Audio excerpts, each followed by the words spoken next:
Hey guys, welcome to this episode of Context is King. I'm Rebecca Brayton, and with me as always is WatchMojo founder and CEO Ashkan Karbasfrooshan to discuss the following.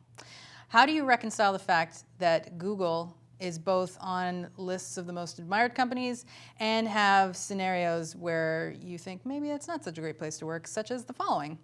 Their chief counsel allegedly dated a subordinate employee, got her pregnant, intimidated her so that she had to switch departments, am I correct? And he was married. Did I say that part? No. Obviously that wouldn't foster the best working environment for a lot of people, I feel like. Yeah, not very googly. So disclaimer, I do know a few people who work, especially on the YouTube side of the fence and at Google. You know, I was gonna say, like, why do people stay in abusive relationships, but that's not quite accurate or a fair parallel, because I don't think working at Google is an abusive relationship. It's not the same thing at all. But I did think a little bit of that Mad Men line, like, that's what the money's for.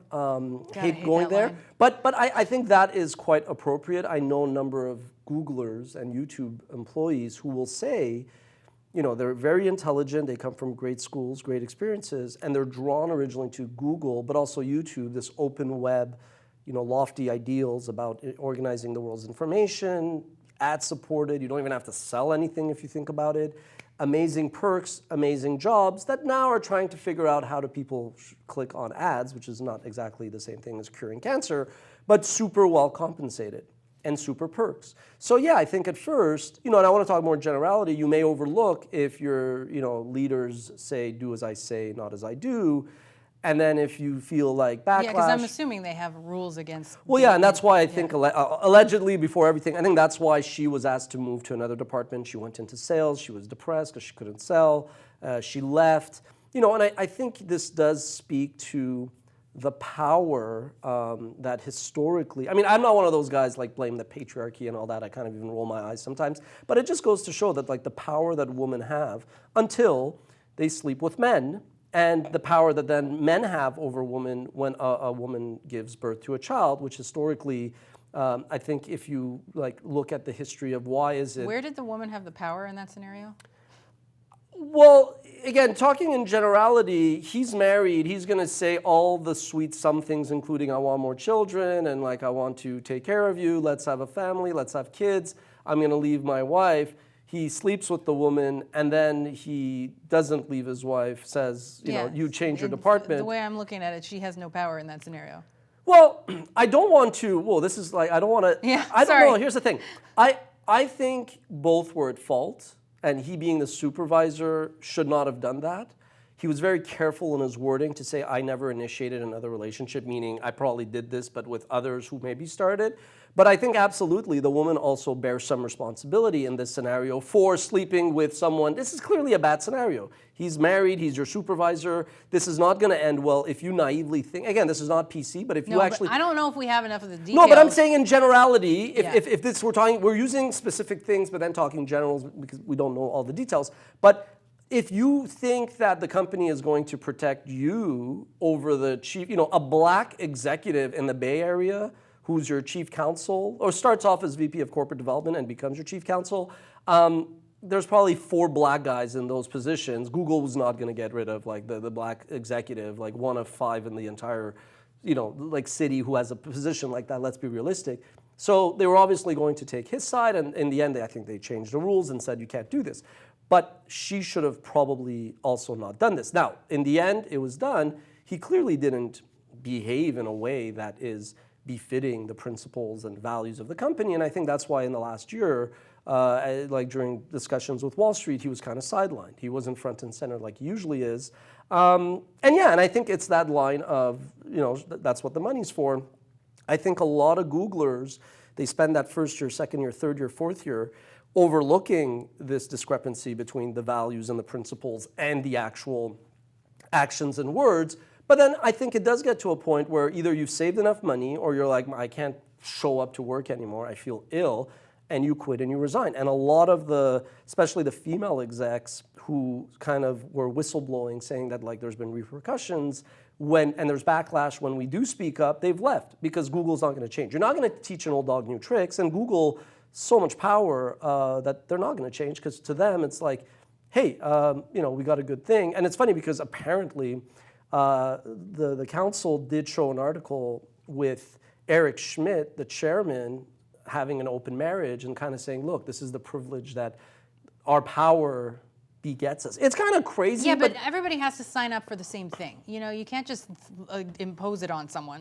Well, again, I think one of the reasons why right now Eric Schmidt he was supposed to speak at a ethics conference on artificial intelligence, and people were actually saying no. He's not somebody who has demonstrated ethics throughout his career. They were doing it over many things like the censored search engine in China, but there's a lot of other personal baggage that I'm sure. And again, this was also partly before the metoo era where I think companies tolerated a lot more. Look, Google in the end, I think, tries to do the right thing, but it's blinded by the greed and awesome revenues that they generate. So that's just like natural it's a natural tendency for corporations.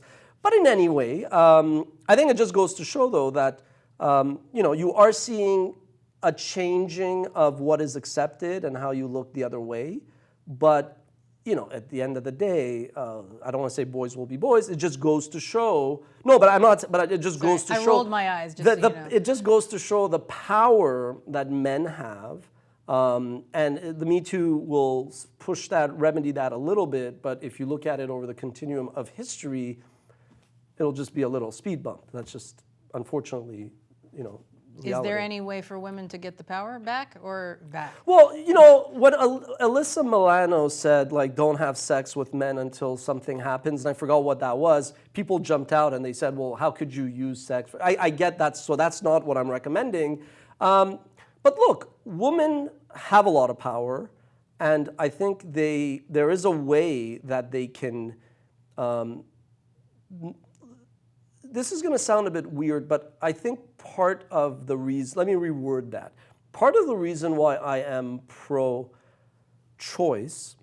is because, many reasons. It's obviously, most people I would say are probably pro-choice in 2019. No, they're not. Most people are pro-life. I don't You think it's pretty 50? You think you think it's more? Okay, but the point is that... It depends, we're in Canada maybe. Okay, fair enough.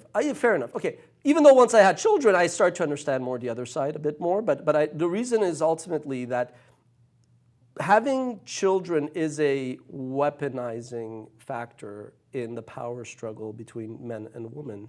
And if you think of this specific scenario, once she had a child and was forced to work in another department, that's when he had so much more power because he was going to become the caretaker, right? So I think... No, go. No, please. it's just because... I insert foot in mouth, but... Well, no, I think women in that scenario have agency, meaning like they can make their own choices, but to a certain extent, they can't even do that because they feel like if let's say I don't know what happened. Okay? Yeah, in general, yeah. But let's say there's an executive and they're hitting on the girl and she doesn't feel like if she turns him down that she'll be able to keep her job or that she would be very uncomfortable in her job or something. She doesn't really have as much of a choice or as much power as you might think, but that maybe that's something that men don't. So I was reading about dragonflies. The females pretend to be dead, so the men don't jump them, basically. But now we're going, yeah. So that's all these things are parallel. I guess the reason why so many men are so hell bent on not giving women the right to choose is because not of actual embryos and fetuses and babies, but because of power. Right. So and because so I'm not even gonna say that. And because the women they impregnate, they can get them abortions if they need to. Exactly, you could say that.